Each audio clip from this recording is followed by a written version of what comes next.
Mësimi në shkollën 9 vjeçare në Fushkuqe të Kurbinit nuk ka nisur si ditët e tjera këtë të hënë. Të gjithë janë të shokuar nga vrasja e 15 vjeçares Desara Keqi, e cila ishte nxënëse në klasën e 9 të kësaj shkolle.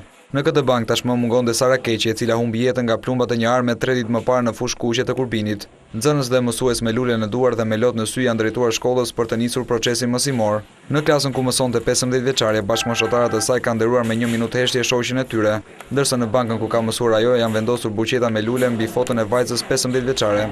Shoqit e saj të trishtuara nga kjo ngjarje refuzojnë të flasin para kamerave, ndërsa thonë se Desara gëzon një respekt të veçantë në shoqëri dhe do të mbahet me ngjatë. Nga ana tjetër, drejtori i shkollës ku ka mësuar Desara, Vasil Shtaka, thotë se ngjarja na ka dështuar të gjithëve. Kjo duke ju referuar edhe faktit se ajo ishte një nxënëse me sjellje shumë të mirë dhe gëzon të respekt nga të gjithë. Na ka trishtuar, na ka mërzit dhe na ka shokuar gjithë kolektivit të mësuesve dhe kolektivit të nxënësve.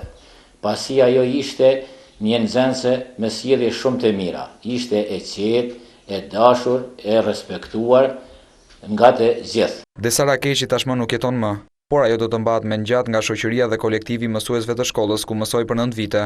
Arsye që e detyruan Mimoza Keqin që të vras vajzën e saj dhe më pas veten, mbeten ende mister, ndonse nga dëshmitë e marra deri më tani,